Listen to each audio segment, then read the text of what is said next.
Hello, Book 2. I have some mail for you today on what was an absolutely gorgeous start to the weekend. Just a gorgeous, gorgeous Saturday.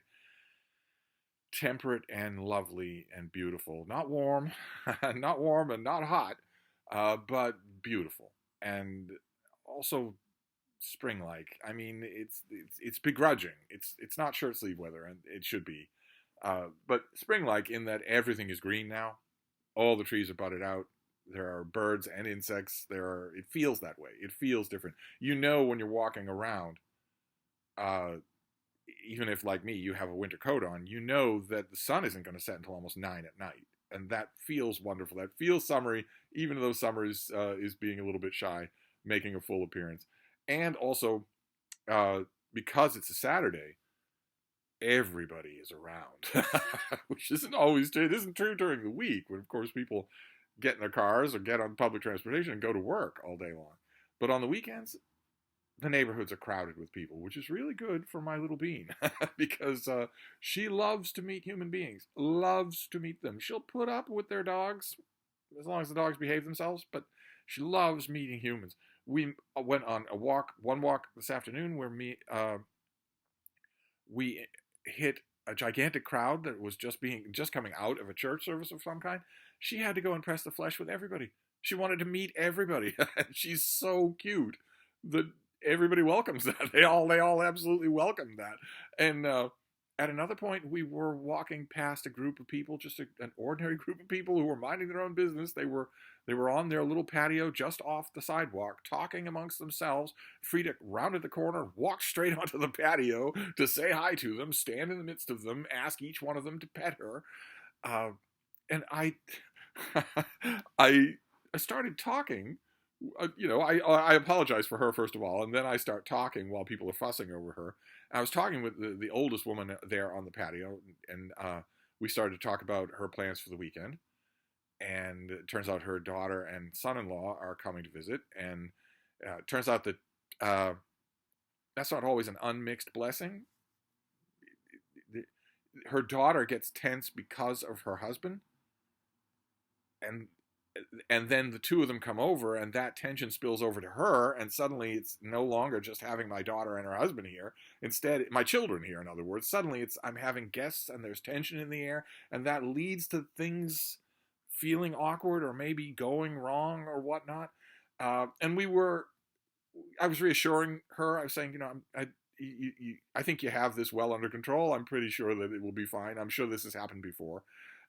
As people were finishing up with Freda, and then Freda gave one more goodbye scream to her, and I was apologizing again, and I said, "I'm really sorry about how nosy my little dog is. She's incredibly extroverted." And the woman I was talking to, without missing a beat, said, "Yeah, I wonder where she gets that from." And I said, "Well, what's that supposed to mean?" And she said, "I've talked to you more in this last 10 minutes than I'm going to talk to my daughter and her husband during the whole of this weekend. And I enjoyed it more. I wanted it to keep going. So I'm thinking she gets it from you." I adamantly deny this, but I guess we are both very nosy because we did that the whole walk. Anytime anybody made the mistake of being outside and near to Freda, she walked right up to them. And also, she was fairly forgiving with other dogs. At one point, we met a group of people walking two adorable little dogs. They weren't much bigger than Freda, and Freda got, she stands all stiff, and she doesn't move while they're walking around her, except to tremble a little in her barely withheld wrath. I tell the owners, despite appearances, she's not going to do anything. She's not aggressive. She's not going to bite. She's not going to snap. She's not going to do anything like that. She just acts this way around dogs. And they were perfectly understanding. And the two dogs, almost immediately, took them about 10 seconds to realize, oh, he's the one we want to be paying attention to, not her, because she's kind of weird. And they both came to me, and one of them was leaning against me. I love leaners as dogs. I love dogs who lean. And that was adorable. So it's been a fine day. I say what was a sunny Saturday because a deck of clouds has rolled in, and I think that's here for the duration. I was looking at the Blob Watch on a Steve stream just the other night, and there's a huge system that is coming up from the south.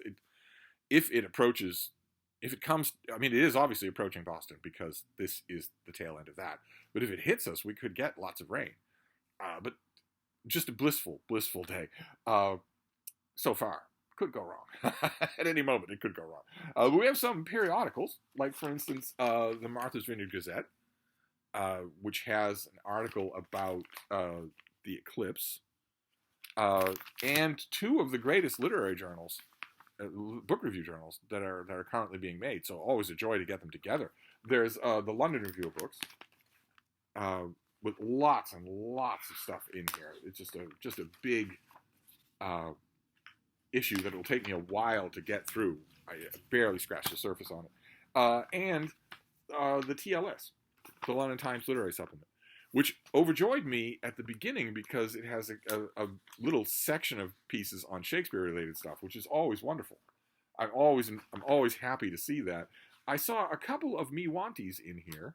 Both of them works in translation. The Obscene Bird of Night has a new translation. Don't know, so I don't have that. Haven't seen any publishers asking me if I wanted it either. And also, Siren's Lament by Tanizaki has a new translation from Pushkin Press, and I don't have that either. I'll have to remember to start beating the bushes for both those things first thing Monday morning.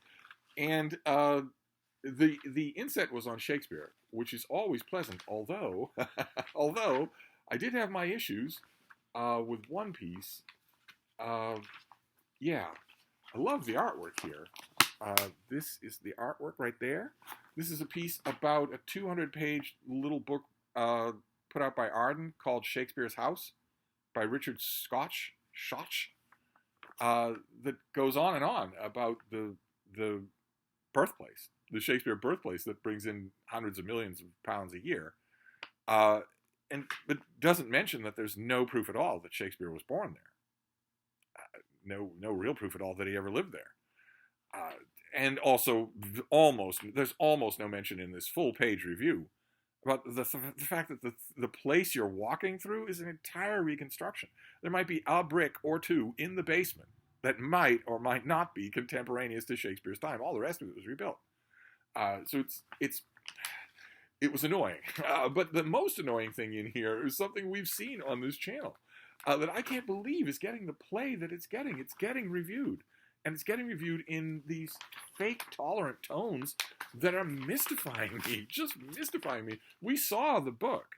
The book is by Patrick Gagny, and it's called Sociopath. It's her memoir of being a sociopath and of advocating in that kind of guilt-inducing, you don't want to be on the wrong side of history way of the 21st century, advocating that, we accept left-handed people and brown-eyed people. Surely we should accept sociopaths as well.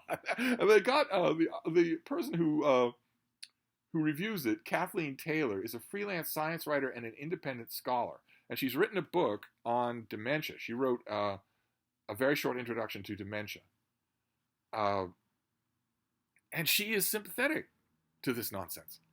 Just sympathetic to it, saying, well, it's neurodivergency, and we've all become more tolerant of neurodivergencies of all kind. So what is her final line?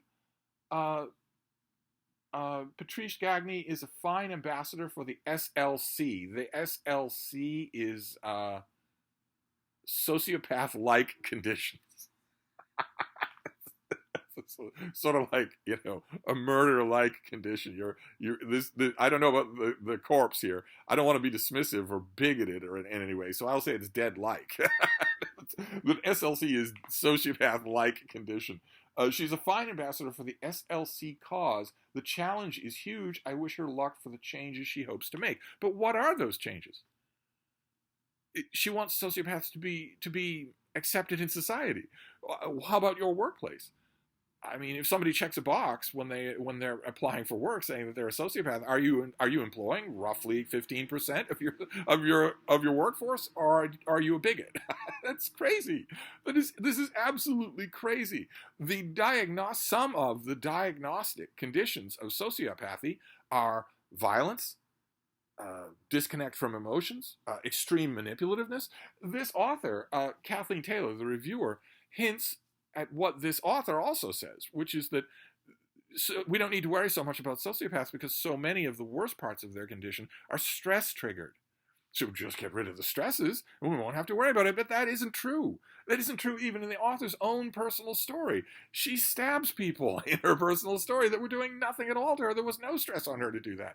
Sociopaths don't need stress in order to do this at all. They are not only disconnected from empathy, but they are curious about damage. They are curious about doing damage.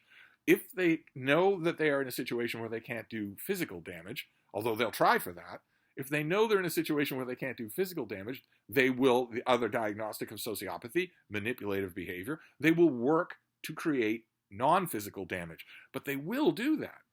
So it's insane for this memoir to be, and much less this reviewer, to be laying a groundwork in which sympathy for people with sociopathy, of course you feel sympathy for them, but that sympathy for people with sociopathy should lead us to say, well, this person's got a little bit of ADHD. This person's on the spectrum. Oh, and this person's a sociopath. Good luck with all. I'm gonna put you all in an elevator together. You're gonna go up to your cubicle together. That's ridiculous.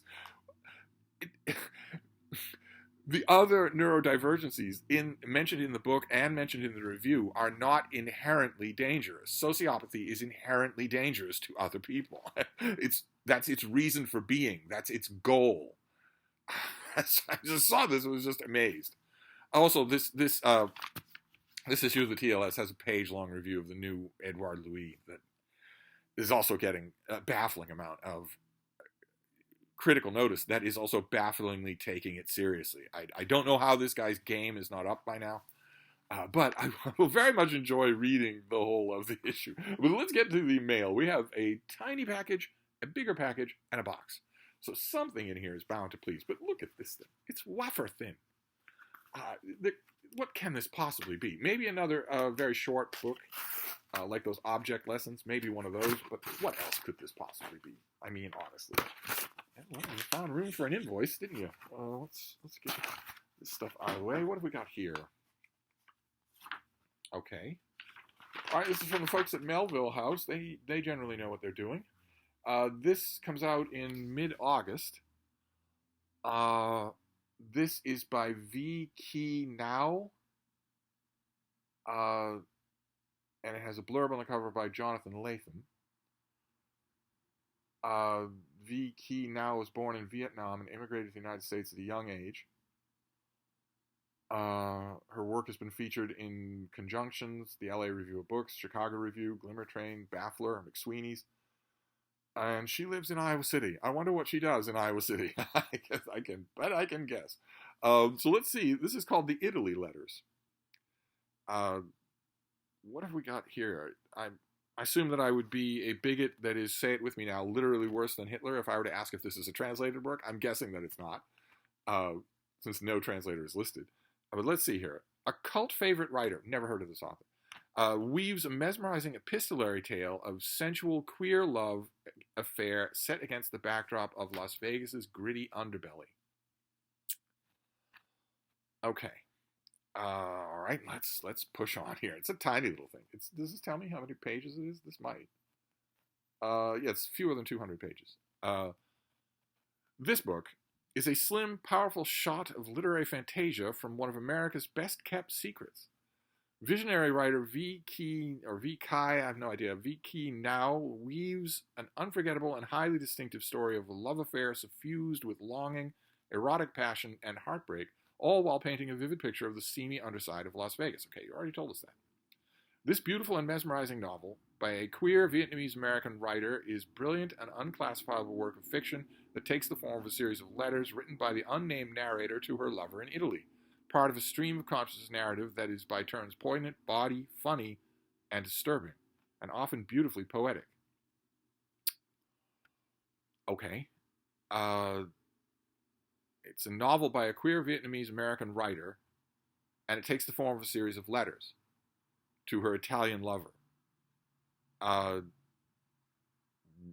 One of the two people in this epistolary relationship is going to be a queer Vietnamese-American writer named V. Key Now, even though the narrator is not named. The narrator here is going to be this author. And so when the pub sheet says that this is, what was it, unclassifiable? No, this isn't unclassifiable at all. This is going to be a transcript. These letters were all published. No one does anything privately anymore in the 21st century. These letters were all published on Facebook or on Facebook Messenger or WhatsApp or Instagram or somewhere. The text of these things is already out in the world. I guarantee you, beyond a shadow of a doubt, there's no invention here. There might be beautiful language, but it will be beautiful language that is already existing. This is just scooping them up and putting them in a book form. So that's autofiction. That's not unclassifiable. But this is right up the alley of a lot of you. A lot of you like these wee, slim little underfed things, and this comes out in mid-August. So who knows? I might like it too. You never know. Typically, it's been my experience in 2022, 2023, especially 2024, that when a book says that something is queer but refuses to describe it as gay or lesbian, they're going to describe a sexuality that does not exist. So this is going to end up being science fiction. But I could be wrong. I could be wrong about all of this. So we will see. There were parts of On Earth We're Briefly Gorgeous that I liked. Amazingly, there were. So it could be. I will wait until midsummer before I start to think about it. Then we have we're going up in size here, in girth. So we have the next one is a slightly bigger thing, a hardcover. Oh, another invoice. Good Lord. Oh, bless the folks at Belknap. Oh, fantastic. All right. This is the finished copy of something we've already seen. This is the finished copy of the Selected Stories of Kafka. This just terrific, stark, red thing. Really, really, considering all the extras that are in here and the fluency of the rendition here, this really deserves to be the standard book. The standard thing of its kind. Those of you of a certain age will remember, once upon a time in the United States book market, there was a little mass market paperback called the Basic Kafka with a blue cover and multicolored trim around the cover. No design, no picture of any kind, just a blue cover, and the title was The Basic Kafka. And that was everywhere. That, for a good solid decade, that thing was the Kafka volume that people had. And this deserves to replace it. This deserves to be that new thing. I'm really hoping that the Belknap Press brings this out in a nice, nifty paperback down the line so that it can get into people's hands. This is Mark Harmon does the translations here, and they are sharp and jagged. Let's read the dust jacket since we don't have a pub sheet. This book presents new, exquisite renderings of short works by one of the indisputable masters of the form. Award-winning translator and scholar Mark Harmon offers the most sensitive English renderings yet of Kafka's unique German prose, terse, witty, laden with ambiguities and double meanings. Ambiguities and double meanings. You got both? Do you? Okay. With his in-depth biographical introduction and notes illuminating the stories and placing them in context, Harmon breathes new life into masterpieces that have often been misunderstood. This anthology includes 16 stories arranged chronologically to convey the sense of Kafka's artistic development. Including The Judgment in the Penal Colony, A Hunger Artist, and The Transformation, which we're told in parentheses is usually, though misleadingly, translated as The Metamorphosis. And that is not misleading. That is common usage. So if you're dealing with common usage, sometimes wins. Plain and simple. It sometimes wins. And if it wins, the only people who resist it are pedants. It's not Achilles, it's Achilles. If you resist at this point, after a clear win by common usage, you're just a pedant. And so you don't call it The Transformation. It's Kafka's Metamorphosis. It's not that common usage wins. But anyway, we're told that these represent the pinnacle of Kafka's achievement. Some of you who've read The Trial might disagree. I'd be interested to know if you do. Accompanying annotations highlight the wordplay and cultural allusions of the original German, pregnant with irony and humor that English readers have often missed. A lot of dismissing going on here, but this has a lot more than that. It is really wonderfully annotated, but it has a lot more than that. It has these little visual things all throughout, just all throughout the book, and yet it's in a nice, handy size. It's a wonderful. Oh, look at that! It's just amazing. Is Kafka actually in that crowd? Isn't this weird? I'm instinctively looking at the crowd to see if I can spot him rather than looking at the tagline down below. Picture taken in the 1930s of the reading room of the Academy for Jewish Studies in Berlin.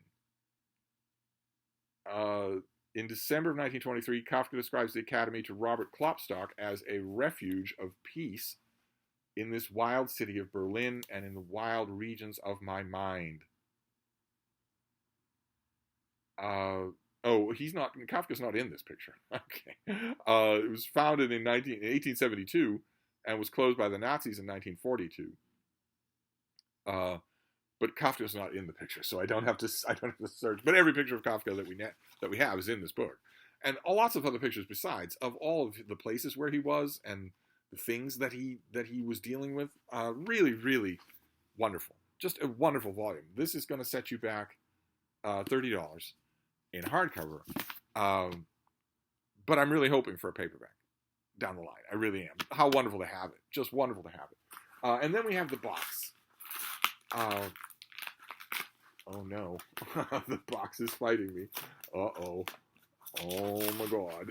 Oh my god. Yeah, the box is refusing to come quietly. All right, let's cut our way in. I know I usually say that if you have to fight with a box or any kind of package, it's probably not worth it.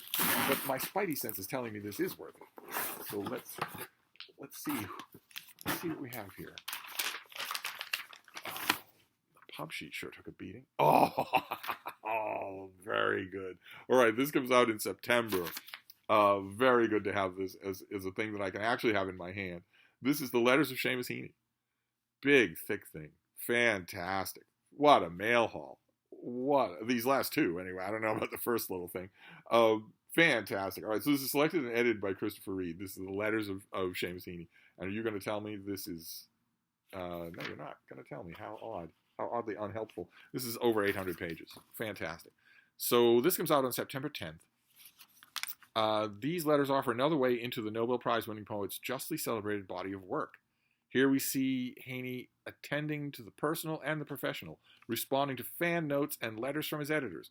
Just as we track the development of his indelible Bog People poems, so too can we follow his unremitting struggle with what the Atlantic Review of this book calls the tyranny of stuff. As Reed writes in his superb introduction, quote, "If my selection of letters has a principal theme, it is Heaney's obligation to duty." Okay. Reading his correspondence is less a feeling of looking under the hood than it is of being along for the ride. Okay, fantastic. Well, I am absolutely on board, obviously, with this. I had a lot of fun with the previous, almost companion volume to this. The translations of Seamus Heaney came out in a big volume like this. We saw that on this channel. I had a lot of fun with that volume, and I'm going to have a lot of fun with this volume. What a difference this is going to be, though. Good Lord. Good Lord. What a year this has been for letter collections, and we're not even in May. I had... Emily Dickinson, Tom Gunn, and now Seamus Heaney. What's next? I don't even know. I know that there are a couple of really big letter collections out there, brewing and percolating and slowly making their way to publishers, and then eventually to the reading public. But God only knows when those will get here. There are a couple that I'm really hoping manifest. The Letters of Julia Child, for instance, would be a volume at least this big. That would be really, really nice. And there are a couple of other volumes that I don't know if they'll ever make their appearance, but there are a couple of other collected letter volumes that are due this year. So that's great. That's absolutely fantastic. And they're not all this big. Right? Wasn't there... Didn't we see one for a Simone Weil that was much smaller than this? I don't know if it was meant to be so all-consuming. I'm sure that this will be the whole of Heaney's life. Let's take a look and see. Let's go past the introduction. Yeah, it starts in 1964, and it goes all the way to 2013. So this is the whole of life. So there we go. So two of these things in this mail haul, I'm over the moon about getting. And this one, who knows? Who knows? In midsummer, when I take 30 minutes to read it, I might be over the moon about it too. So there you go. That is the mail. Not a bad mail haul at all for the last mail of the week. Plus periodicals. So 3 books and 3 periodicals. Nothing really to bump anything, although the Kafka is going to be a real temptation to just sink myself into it again. Maybe not. I don't know. I think I'm pretty clear for imperatives for tonight. But Anyway, I'll wrap this up and I'll be back. Thank you, BookTube.